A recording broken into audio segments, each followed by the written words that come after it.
This is our second lecture of analytical number theory और आगे हम फर्दर कंटिन्यू कर रहे हैं. सो लास्ट हमने डिस्कस किया था एक काउंटर एग्जाम्पल, उसी के आगे से हम प्रोसीड कर रहे हैं. हमारी फर्स्ट थ्योरम है any Gaussian integer neither zero nor unity is divisible by a prime of Q I. तो हम कोई एक गॉसियन इंटीजर ले रहे हैं, वो ज़ीरो भी नहीं है, यूनिटी भी नहीं है, और हम ये कहते हैं कि वो हमेशा एक प्राइम नंबर से डिवाइड होगा. जैसे कि फंडामेंटल थ्योरम ऑफ अर्थमेटिक हमने पढ़ा है, उसमें हम किसी भी नंबर को उसका एक यूनिक फैक्टर लिख सकते हैं ऑफ प्राइम्स. तो अगर मैं उसी को सोचूं और उसी के अकॉर्डिंगली ये रिज़ल्ट देखूं, तो हमेशा कोई भी एक नंबर प्राइम से हम उसको डिवाइड कर सकते हैं. तो यही सेम चीज़ हमें प्रूव करनी है कि कोई भी हम एक गॉसियन इंटीजर ले रहे हैं तो हम ये शो कर देंगे कि वो किसी एक प्राइम से डिवाइड हो रहा है. हमने लेट कर लिया xi be an Gaussian integer which is not equal to zero और unity which is given in the statement of theorem. If xi is a prime in Q I we have nothing to prove. तो सबसे पहले हमने पहला case यही late कर लिया कि अगर जाई प्राइम है तब तो वो प्राइम से डिवाइड हो ही जाएगा, तो हमें फिर कुछ भी प्रूव करने की ज़रूरत नहीं है. But in case it is not prime, तो अगर वो प्राइम नहीं है तो वो कंपोजिट नंबर होगा, और अगर वो कंपोजिट है तो हम उसको more than we can write it in the product of alpha one beta one, और ना ही और दोनों में से कोई भी नंबर जो है वो वन नहीं होगा, अदरवाइज फिर वो प्राइम हो जाएगा अगेन. अब हमने अल्फा वन और बीटा वन गॉसियन इंटीजर से ही लिया है. अब क्योंकि ये वन नहीं हो सकता, तो हम यहाँ से ये भी चीज़ बोल सकते हैं कि जो उसका नॉर्म होगा वो भी वन से ग्रेटर ही होगा. ठीक है, क्योंकि इससे पहले हमने लास्ट लेक्चर में ये डिस्कस किया था कि अगर किसी भी गॉसियन इंटीजर का नॉर्म वन है तो वो नंबर भी क्या होगा, वो नंबर यूनिटी होगा. तो अगर इसमें से कोई भी एक यूनिटी नहीं है, क्योंकि हम ये मानकर चल रहे हैं कि ये प्राइम नहीं है, तो हम यहाँ से यही बोलेंगे कि इसका जो नॉर्म के बारे में अगर हमें कुछ कहना है तो हम यही बोलेंगे कि उसका नॉर्म फिर वन से ग्रेटर होगा. अब अगर अल्फ़ा वन और बीटा वन का नॉर्म हमने ग्रेटर देन वन ले लिया है, तो ग्रेटर देन वन है, ये चीज़ ठीक है, और हमेशा अल्फ़ा वन और बीटा वन का नॉर्म जो है वो किससे लेस रहेगा, जाई से, क्योंकि जाई तो प्रोडक्ट है इन दोनों का, तो अल्फ़ा वन बीटा वन का नॉर्म जाई से ज़्यादा तो हो नहीं सकता. इसको हमने नाम दे दिया इक्वेशन नंबर 1. अब अल्फ़ा वन और बीटा वन में से मान लो कोई एक नंबर प्राइम हो गया, क्योंकि हमने इसको इसकी प्रोडक्ट की फॉर्म में लिखा हुआ है.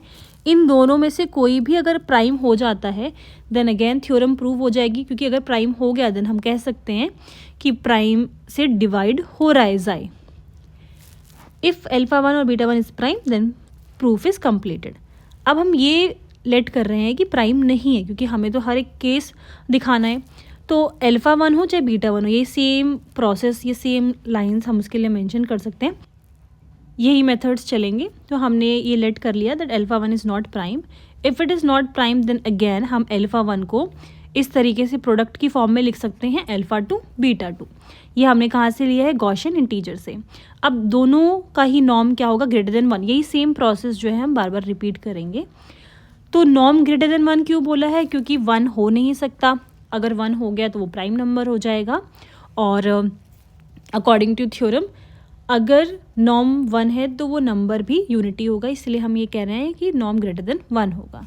और इसी तरीके से हम जैसे हमने इक्वेशन नंबर 1 में रिजल्ट निकाला, हम इक्वेशन नंबर 2 में रिजल्ट निकाल सकते हैं कि अल्फ़ा 2 या बीटा 2 दोनों का नॉर्म हमेशा किससे कम होगा, अल्फ़ा 1 से, क्योंकि अल्फ़ा 1 को ही हमने ऐसे प्रोडक्ट की फॉर्म में लिखा है. Now combining equation number 1 equation number 2 we obtain 1 is less than norm of alpha 2, then इससे ग्रेटर है अल्फ़ा 1 का नॉर्म और सबसे ग्रेटर है जाई का नॉर्म, क्योंकि जाई का ही प्रोडक्ट चल रहा है. ओके अगर आप इस चीज़ को ऐसे समझो कि यहाँ पर जो हमने अल्फ़ा 1 लिया है ना, उस अल्फ़ा 1 को ही यहाँ पर हमने प्रोडक्ट की फॉर्म में लिखा है, तो ये जो जाई है, दिस जाई इज़ इक्वल्स टू अल्फ़ा 1 की जगह पे हम क्या लिख सकते हैं, alpha 2 beta 2 and then beta 1. अगेन हम फिर इसी तरीके से अल्फ़ा 2 को ब्रेक करेंगे, अल्फ़ा 2 को हम लिख देंगे अल्फ़ा 3 बीटा 3, देन ये प्रोसेस जो है इस तरीके से चलता रहेगा. तो हम यहाँ पे भी नॉर्म्स को इंक्लूड करते जाएंगे. तो अगर इसी प्रोसेस को हम अल्फ़ा आर तक we may continue this process as long as alpha are is not prime. इसी चीज़ को आप रिपीट करते रहोगे तब तक जब तक हमें एक अल्फा आर ऐसा नहीं मिल जाता जो कि प्राइम हो। और ये जब हम इसके नॉर्म के बारे में लिखेंगे तो इसे डिक्रीज होता चला जाएगा। सबसे ग्रेटेस्ट हमारा जाए का नॉर्म होगा क्योंकि हम उसी को ही फैक्टराइज कर रहे हैं। देन अल्फा 1 का नॉर्म उससे लेस होगा, फिर अल्फा 2, अल्फा 3 एंड लास्ट ऐसे ही जाएगा till norm of alpha r. तो हम ये क्या नोटिस कर रहे हैं कि एक डिक्रीजिंग सीक्वेंस है पॉजिटिव रैशनल इंटीजर्स की। तो हमें लास्ट में we must come to a prime alpha r. और जब हम इसे इस तरीके से लिखेंगे अल्फा आर, जैसे आपने 1 का कर दिया, फिर आगे जैसे मैं आपको बता रही थी अल्फा 1 की वैल्यू पुट की, इधर अल्फा 2 की वैल्यू पुट की, ऐसे अल्फा आर आ जाएगा। तो beta 1, beta 2 and so on it will go. Thus alpha are is a divisor of xi and alpha are is a prime in Q I. तो इसी तरीके से ये डिक्रीजिंग सीक्वेंस बन रही है और इसी तरीके से हम चलते जाएंगे जब तक हमें एक अल्फा आर प्राइम ना मिल जाए। अब जैसे कि मैं 2 की बात करूँ तो 2 को हम 2 into 1 लिखते हैं, 2 इज़ अ प्राइम नंबर, उसको हमने इस तरीके से फैक्टराइज कर दिया। अगर हम 6 की बात करें तो we are writing 6 as 2 into 3 where 2 and 3 are prime number. तो जब हम नंबर्स को ऐसे फैक्टराइज करके लिखते हैं प्राइम की फॉर्म में, या फिर आप कोई भी ऐसा नंबर ले रहे हो तो हम उसको ब्रेक करके लिख सकते हैं। लाइक अगर मैं चाहूँ तो 6 को 6 into 1 भी लिख सकती हूँ, और आगे मैं इसको और ब्रेक करूँ तो मैं फिर 6 को और ब्रेक कर सकती हूँ 2 into 3। अब ऐसे आप 18 ले लो, या लेट्स से हम 16 ले रहे हैं तो हमने 16 को 4 into 4 लिख दिया। अब हम उसको आगे, अब 4 तो यहाँ पे प्राइम नहीं है, फिर मैं 4 को और ब्रेक कर रही हूँ। ये परफेक्ट एग्जाम्पल है क्योंकि इसमें मैं ज़्यादा आपको ब्रेक करके नहीं बता पा रही।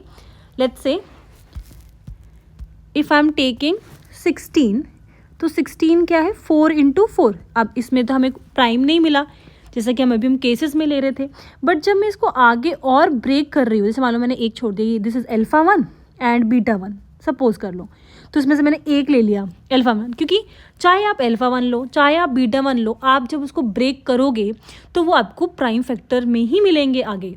तो हमने अल्फा 1 को कंटिन्यू कर लिया, तो आप उसको देख रहे हो ना कि 4 फिर आगे 2 into 2 में ब्रेक हो रहा है। ये बहुत एक छोटा सा एग्जाम्पल है। तो तब तक हम चल रहे हैं, जैसे मान लो अगर सेकंड स्टेप में मिलता, आगे आप उसको और फैक्टराइज करोगे फिर और करोगे। ये प्रोसेस तब तक करना है जब तक वो ऐसे प्राइम, स्मॉलेस्ट प्राइम की तरफ जो है वो प्रोसीड नहीं करें। तो इस प्रोसेस को हम रिपीट करेंगे जब तक हमें एक प्राइम नहीं मिल जाता, और ये थ्योरम ऐसे ही फिर प्रूव होगी। नेक्स्ट थ्योरम है any Gaussian integer neither zero nor unity can be written as product of finite number of primes of Q i. अब यही सेम चीज़ मैं डिस्कस कर रही थी कि कोई भी एक नंबर है तो हम उसको प्राइम्स की प्रोडक्ट में लिख सकते हैं। इवन जो फंडामेंटल थ्योरम ऑफ अर्थमेटिक की मैं बात कर रही थी उसमें भी हम यही सेम रिजल्ट प्रूव करते हैं, और आगे हम प्रूव भी करने वाले हैं। उसमें एक कंडीशन और ऐड ऑन हो जाएगी कि जो आप वो प्रोडक्ट लिख रहे हो वो यूनिक होता है, ठीक है। उसको आगे हम प्रूव करेंगे भी, और ये जो सारा प्रूव है वो उसमें भी इंक्लूड होगा। अभी बस हम इतना ही प्रूव कर रहे हैं। अभी हमने लास्ट थ्योरम में ये प्रूव किया कि कोई भी गॉसियन इंटीजर है वो किसी प्राइम से डिवाइड हो जाएगा। अब हम ये प्रूव कर रहे हैं कि किसी भी गॉसियन इंटीजर को हम फाइनाइट नंबर ऑफ प्राइम्स के प्रोडक्ट में लिख सकते हैं। अगर हम इस चीज़ को बोल रहे हैं कि हम उसको प्राइम्स के प्रोडक्ट में लिख पा रहे हैं, देन जो अभी जस्ट हमने रिजल्ट बोला कि वो डिवाइड भी हो जाएगा। तो ये 3 थ्योरम्स जो हैं, आगे आने वाली एक और थ्योरम है तो वो इसी पे बेस्ड है कि एक बोलते हैं कि हम डिवाइड कर सकते हैं प्राइम को, देन हम फाइनाइट प्रोडक्ट में लिख सकते हैं, and then third we will proof कि जो प्रोडक्ट हम लिख रहे हैं प्राइम का वो एक यूनिक प्रोडक्ट होगा। प्रूफ के लिए हमने जाए लेट कर लिया कि वो गॉसियन इंटीजर है, not equal to 0 nor unity. अगर जाए प्राइम है तो the result is true. Now we shall prove the result by induction on norm. We assume that the result is true for all Gaussian integer with norm less than xi. अब इसमें हमने क्या करा, induction method का use किया। Induction method क्या होता है कि हम किसी एक केस के लिए, like for n is equals to 1, हम केस को प्रूव करते हैं that this is true. Then हम एज्यूम करते हैं for n and we prove for n+1। तो वही काम हम इसमें भी करने वाले हैं। यहाँ पे हमारी एजम्पशन ये है कि जो भी थ्योरम की स्टेटमेंट है वो बिल्कुल करेक्ट और ट्रू है। किसके लिए, जब नॉर्म हमारा जाए की बात कर रहे हैं, तो जब जाए का जो नॉर्म होगा उससे लेस अगर हम नॉर्म ले रहे हैं तो वो रिजल्ट ट्रू है। ये जो है, अब जैसे मान लो कि जाए का आपने प्रोडक्ट किया, मैं 16 ही लेती हूँ, so I am writing this as 2 × 2 × 2 × 2। इसको हमने लिख दिया फाइनाइट नंबर ऑफ प्राइम्स के प्रोडक्ट में। ओके, तो अब जाए 16 मान लो थोड़ी देर के लिए। अब मैं ये जो एलिमेंट्स हैं, ये जो नंबर्स हैं जो हम प्रोडक्ट में यूज़ कर रहे हैं, अगर मैं इनका नॉर्म निकालूं तो ये हमेशा लेस रहेगा 16 के लिए। तो ये जो एज्यूम वाला पार्ट है हमारा इंडक्शन का, वो यहाँ से यहाँ तक है कि जो नॉर्म अगर जाए से लेस देन है उसके लिए ये जो रिज़ल्ट है वो बिल्कुल ट्रू है। और हमने जो पहला केस है वो तो हमने प्रूव कर ही दिया कि अगर जाए खुद ही प्राइम है देन तो हमें कुछ प्रूव करना ही, like if I am taking 2, 3, 5, तो 5 × 1 ये तो हमारा ऑलरेडी प्राइम की ही फॉर्म में है, इसको तो आगे हम ब्रेक कर नहीं सकते, तो रिजल्ट तो बिल्कुल ट्रू है। n के लिए हमने एज्यूम कर लिया। अब हम क्या करेंगे, n+1 के लिए इसको प्रूव कर देंगे। इंडक्शन मेथड में आपको बहुत ही अच्छे से पता है कि जब हम n+1 के लिए प्रूव करते हैं तो इसी n का ही रिजल्ट हम यूज़ करते हैं। तो हमने यही चीज़ पहले मेंशन करी कि अगर जाए प्राइम नहीं है तो लास्ट थ्योरम क्या कहती है कि गॉसियन इंटीजर, आपको एक प्राइम ऐसा ज़रूर मिल जाएगा जो गॉसियन इंटीजर को डिवाइड करे। तो यहाँ पर हमने वो प्राइम पाई ले लिया कि एक ऐसा, लास्ट थ्योरम से हमने ये बोला कि ऐसा एक प्राइम पाई एग्जिस्ट करेगा जो जाए को डिवाइड कर दे। अगर वो जाए को डिवाइड कर रहा है देन हमें एक अल्फा ऐसा मिलेगा, क्योंकि क्वेश्चन है डिवीजन एल्गोरिदम में, डिवीजन एल्गोरिदम के अकॉर्डिंगली देन क्वेश्चन आपको एक मिलेगा, वो हमारा अल्फा हो गया। रिमाइंडर यहाँ पे हमारा 0 है, इसको हमने इक्वेशन नंबर 1 मान लिया।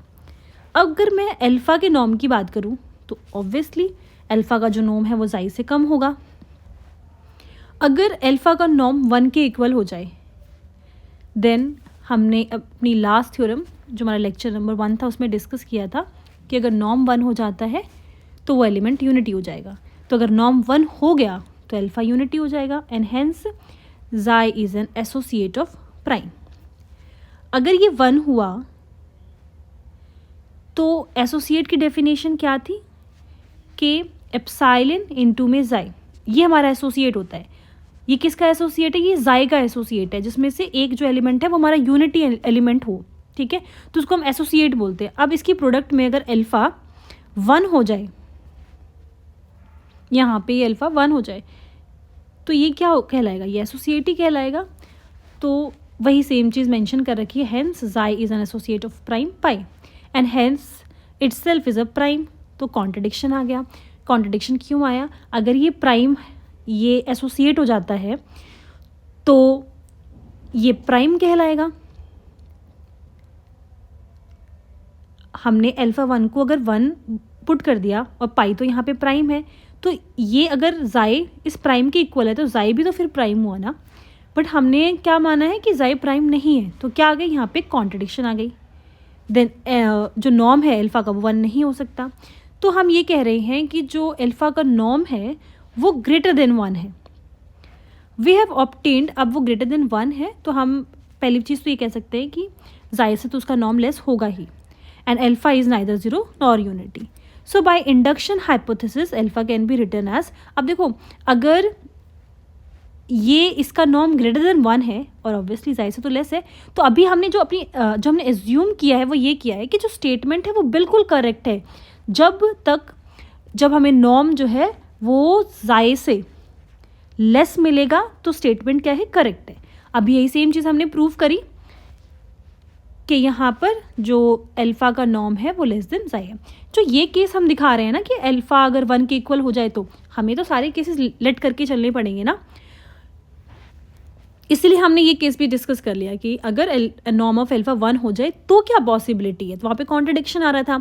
तो फिर हमने ये बात की कि जो नॉर्म होगा वो ग्रेटर देन 1 होगा और ग्रेटर देन 1 होने पर जो हम इंडक्शन में एज्यूम करके चल रहे हैं वो रिजल्ट हम यूज़ करेंगे। हम हमेशा जब भी इंडक्शन प्रूफ करते हैं तो n+1 प्रूफ करने के लिए हम हमेशा n की हेल्प लेते हैं, वही काम हमने यहाँ पर किया है।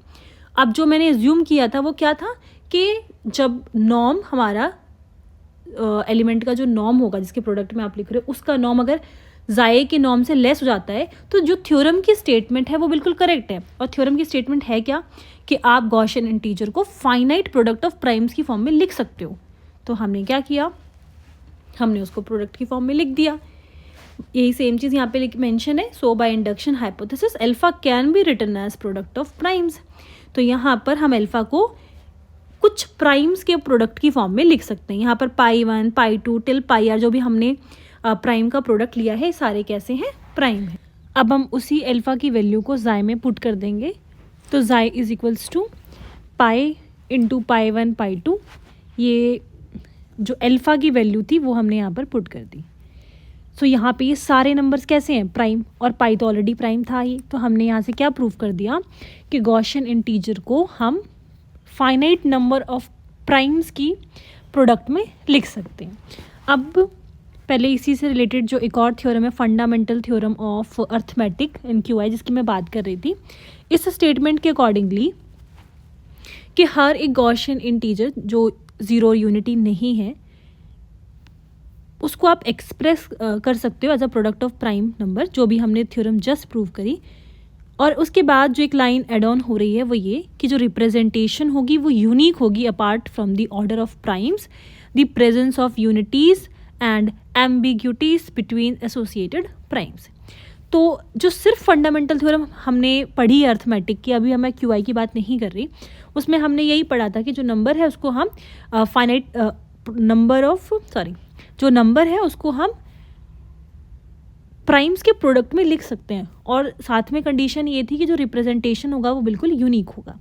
अब जब हम क्यू आई में बात करते हैं तो यहाँ पे एक एसोसिएटेड वर्ड भी जुड़ गया है जिसमें जो प्रोडक्ट है वो यूनिट एलिमेंट के साथ होता है। अब ऑर्डर से मतलब ये है कि जो रिप्रेजेंटेशन है वो यूनिक होगा, बट इसमें आपको क्या चीज़ अवॉइड करनी है या क्या चीज़ को आपको ये नहीं सोचना है कि अगर मैंने ऑर्डर चेंज कर दिया तो ये एक और नई रिप्रेजेंटेशन बन गई। लाइक अगर मैं 6 को 2 इंटू 3 लिख दूँ और 3 इंटू 2 लिख दूँ तो ये दो अलग चीज़ें नहीं है, ये सेम ही रिप्रेजेंटेशन को शो करता है। उसी चीज़ को यहाँ पर बोला गया है। एम्बिग्यूटीज का मतलब होता है कि किसी एक चीज़ को एक से ज़्यादा तरीके से सीखना, ठीक है। तो यहाँ पर एसोसिएटेड प्राइम्स क्या है, लाइक अगर मान लो मैं जाई की बात कर रही हूँ तो इसमें मैं आयोटा मल्टीप्लाई करूँ, माइनस आयोटा मल्टीप्लाई करूँ, 1 मल्टीप्लाई करूँ, -1 मल्टीप्लाई करूँ, ये सारे इसके एसोसिएट ही कहलाएंगे। तो यहाँ पर आपको कंफ्यूज नहीं होना कि 1 मल्टीप्लाई है, माइनस मल्टीप्लाई है तो ये एक नया रिप्रेजेंटेशन बन गया, उस चीज़ को आपको अवॉइड करना है। तो अभी जो हमने प्रूव किया कि product of finite number of primes की फॉर्म में लिख सकते हैं, वही सेम प्रूव आपको फिर से करना होगा, क्योंकि यहाँ पर हमने उसको बार बार नहीं प्रूव किया और सिंपली मेंशन कर रखा है यहाँ पे कि हमने साई कोई गॉसियन इंटीजर लिया और हम उसको फाइनाइट नंबर ऑफ प्राइम्स के प्रोडक्ट में लिख सकते हैं, प्रूव्ड अर्लियर। तो अगर ये थ्योरम आती है तो जस्ट जो प्रूव हमने अभी डिस्कस किया वो सारा आपको पहले प्रूव करना है, ठीक है। तो इसको स्किप नहीं करना, हम पहले वो प्रूफ करेंगे, उसके बाद हम इसकी रिप्रेजेंटेशन पे आएंगे। तो रिप्रेजेंटेशन की जब बात है कि यूनिक है वो, तो जब भी हमें कोई चीज़ यूनिक प्रूफ करनी है कि वो एक ही तरीके से लिखी जा सकती है, तो हम क्या करते हैं, हम ये लेट करके चलते हैं कि उसको हम 2 तरीके से लिख सकते हैं और लास्ट में हम ये प्रूफ कर देते हैं कि वो कोई 2 तरीका अलग नहीं है, वो एक ही तरीके की बात हो रही है। तो यहाँ पे हमने इक्वेशन नंबर में लेट किया कि जाई को हम ऐसे पाई 1 पाई 2 पाई आर के प्रोडक्ट में लिख सकते हैं, और एक और फॉर्म हमने लेट कर लिया कि गामा 1 गामा 2 गामा एस के प्रोडक्ट में लिख सकते हैं। दोनों का ही प्रोडक्ट जाई के इक्वल होगा, ऐसा हम मानकर चल रहे हैं। So these are the 2 representations of xi where all of these numbers pi 1 to pi R, gamma 1 to gamma, ये सारे कैसे प्राइम्स हैं। Now by equation number 1 we have, जो हमने फंडामेंटल थ्योरम ऑफ अर्थमेटिक जैसे प्रूफ की है वही सेम प्रूफ है, कुछ भी अलग नहीं है। तो यहाँ से हम क्या कह सकते हैं, अगर मैं ब्रैकेट लगा दूँ पाई 2 से लेकर पाई आर, तो हम क्या कह रहे हैं कि जो पाई 1 है वो किसी ना किसी आर आई को तो डिवाइड करेगा, क्योंकि अगर दोनों नंबर्स इक्वल हैं तो अगर मैं इसको डिवीजन एल्गोरिथम की फॉर्म में समझूँ तो पाई 1 से हम डिवाइड कर रहे हैं, this is question, reminder is 0, ये हमारा डिविडेंड है। तो जो पाई 1 है, जो पाई 1 प्राइम है, वो किसी ना किसी आर आई को तो डिवाइड करेगा। अब are I is also prime, ये सारे ही क्या है, प्राइम है, जितने भी पाई हमने लिए हैं यहाँ पर, गामाज हमने लिए हैं, आर आई बोला है मैंने तो गामा है, ठीक है, ये गामा है और ये सब भी गामाज ही लिखे हुए हैं यहाँ पे। तो ये भी खुद एक प्राइम है गामा। तो हम क्या कह सकते हैं कि that pi 1 and gamma I R associate. Gamma आई इसलिए बोला जा रहा है कि हमें नहीं पता ना कि इसमें से कौन से वाले गामा को वो डिवाइड कर रहा है, क्योंकि हमें ये पता है कि लेट्स से कि गामा 1 को डिवाइड कर रहा है तो उसके मल्टीपल्स को भी डिवाइड करेगा। इसी तरीके से मैं गामा 1 ना मान के किसी भी गामा आई की बात कर रही हूँ कि उसको डिवाइड कर रहा है तो पूरे उसके मल्टीपल्स को भी डिवाइड करेगा।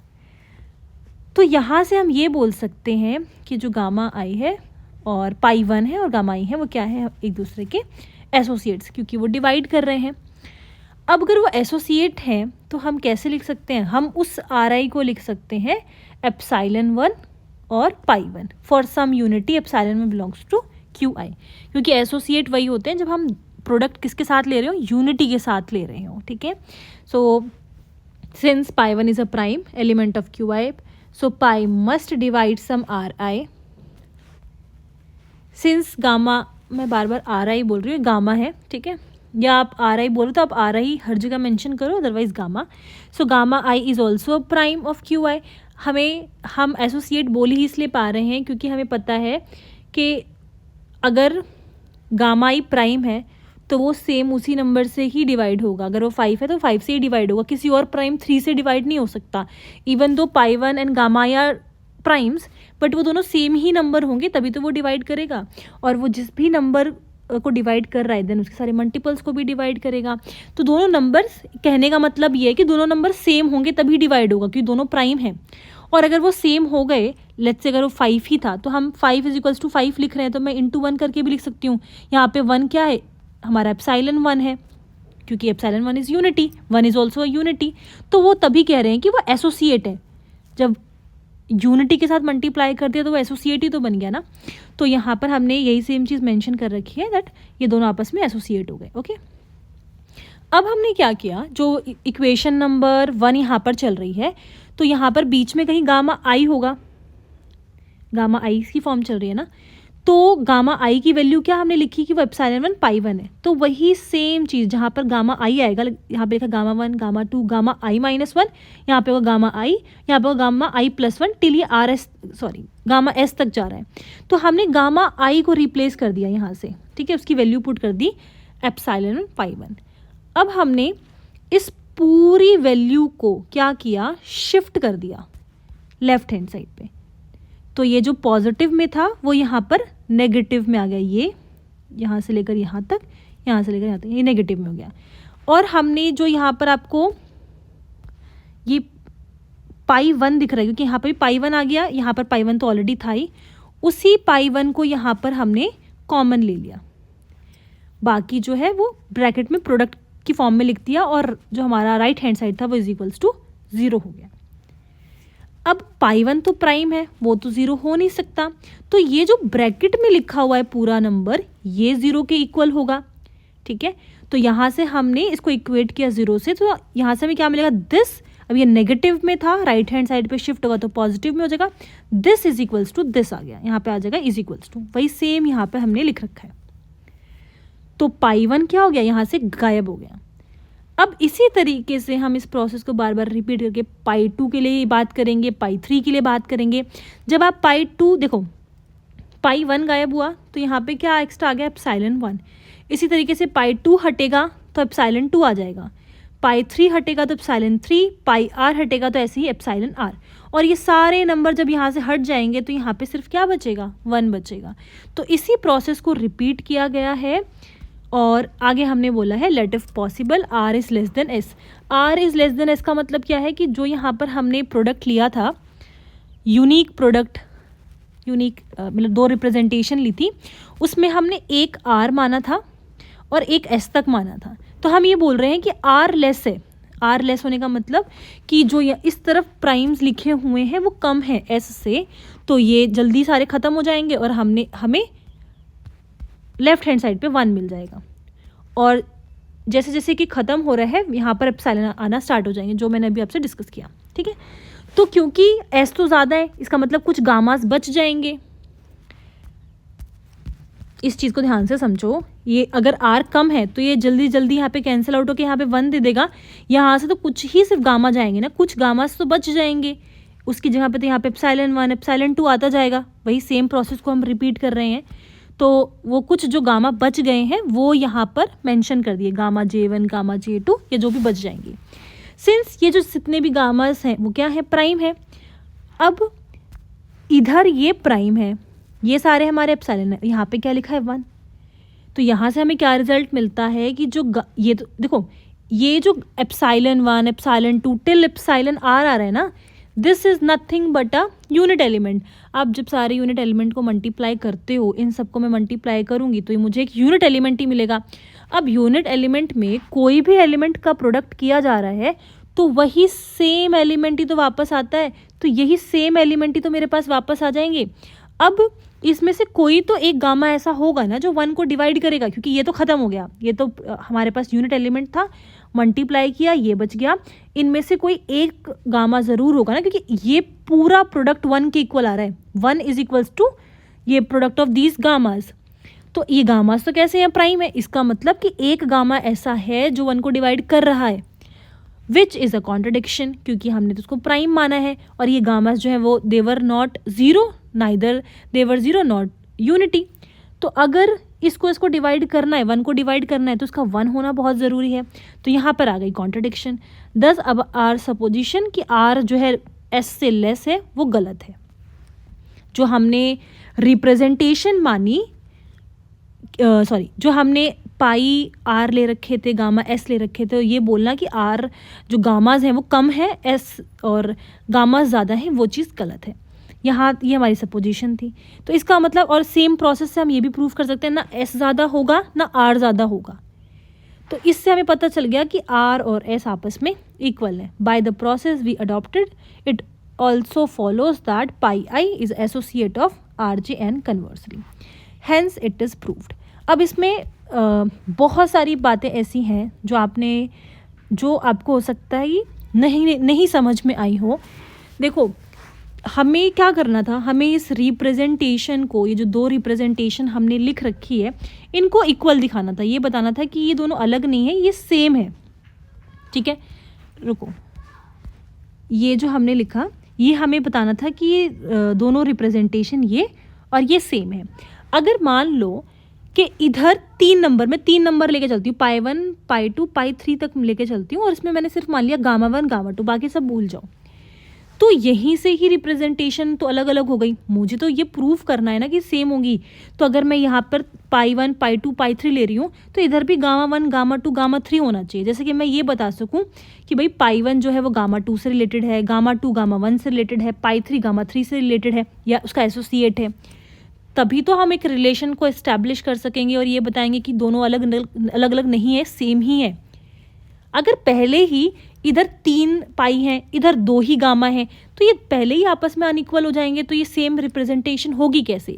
इसीलिए आर की एस से लेस होने की बात या ग्रेटर होने की बात डिस्कस की गई। भाई दोनों ही नहीं है, ये दोनों आपस में इक्वल आएंगे, क्योंकि ऐसा करने पर हमें मिल रहा है कॉन्ट्रडिक्शन। और कॉन्ट्रडिक्शन कैसे मिल रहा है वो भी मैंने आपको बात बताई। तो और एसोसिएट कैसे प्रूव करना है, अब बात ये तो चलो ठीक है कि हमें दोनों को इक्वल दिखा दिया कि जितने गामा है उतने ही पाई हैं। अब बात आती है कि हमें इक्वल दिखाने के लिए इसकी रिप्रेजेंटेशन कि भाई दोनों सेम है, हम दिखा रहे हैं कि ये इसका एसोसिएट है, ये इसका एसोसिएट है। एसोसिएट होने का मतलब कि पाई 1 मुझे गामा 1 के इक्वल दिखाना है, तो एसोसिएट बता दूँ ना। एसोसिएट में क्या होगा कि इंटू 1 होगा, यूनिटी तो प्रोडक्ट होगी, और आप यूनिट एलिमेंट के साथ प्रोडक्ट करते हो तो वापस से आपको वही एलिमेंट मिल जाता है। दैट मीन्स कि इक्वली तो कह रहे हैं, इंटू 1 करना गामा 1 में तो गामा 1 ही देगा, और गामा 1 पाई 1 के इक्वल आ जाएगा। तो इनडायरेक्टली वी आर सेइंग कि दोनों एलिमेंट्स, ये दोनों नंबर्स जो हैं आपस में इक्वल हैं, इसीलिए हम एसोसिएट पर जा रहे हैं। I hope it is clear. So ये 3 जो थ्योरम्स मैंने आपको बताई जो कि प्राइम नंबर से रिलेटेड थी कि कोई भी गॉसियन इंटीजर प्राइम से डिवाइड होता है, ये पहली थ्योरम थी। दूसरी थ्योरम थी कि किसी भी गॉसियन इंटीजर को हम प्राइम की फॉर्म में लिख सकते हैं, और तीसरी थ्योरम ये थी कि फंडामेंटल थ्योरम ऑफ अर्थमेटिक कि हम लिख भी सकते हैं और वो एक यूनिक रिप्रेजेंटेशन होगी। तीनों में से सबसे इंपॉर्टेंट थ्योरम यही है, फंडामेंटल थ्योरम, क्योंकि इसमें हमारी जो पहली वाली थ्योरम है वो भी इंक्लूड हो रही है। अगर ये एग्ज़ाम में आता है तो सिर्फ आपको ये ही नहीं प्रूफ करना कि इसकी यूनिक रिप्रेजेंटेशन है। जो लास्ट थ्योरम में हमने प्रूफ किया वो पूरा आपको पहले प्रूफ करना होगा, देन आपको उसकी यूनिक रिप्रेजेंटेशन प्रूफ करनी होगी।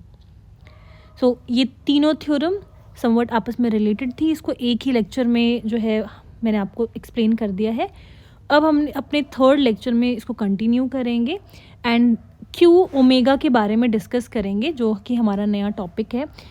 अभी तक हमने गॉसियन इंटीजर के बारे में डिस्कस किया, और मैं आपको बताऊंगी कि जो हम ब्रैकेट में आयोटा ले रहे हैं रैशनल इंटीजर, क्योंकि हमने बताया था जो रैशनल इंटीजर्स है उसको हम इस तरीके से डिनोट करते हैं। तो ये जो आयोटा लिखने का रीज़न क्या है, और आगे जो हम ओमेगा क्यू ओमेगा के बारे में पढ़ने वाले हैं, तो किस तरीके से मतलब क्या क्या सिमिलैरिटीज़ हैं, क्या डिफरेंस है इस ओमेगा के केस में, नॉर्म को हम कैसे निकालते हैं, ये सब अब हम कंटिन्यू करेंगे अपने थर्ड लेक्चर में। यहाँ तक आपको अगर कोई भी इशू है तो आप लोग मुझे कमेंट सेक्शन में बता सकते हैं। इसकी मैं अलग से एक प्लेलिस्ट बना दूंगी अलजेब्राइक नंबर थ्योरी की, सो दैट टॉपिक्स जो हैं आपस में मर्ज ना हो एनालिटिकल, और उसके अगर आपको कोई कन्फ्यूजन ना हो, एक सेपरेट प्लेलिस्ट में सारे लेक्चर्स आप लोगों को मिल जाए। And thank you.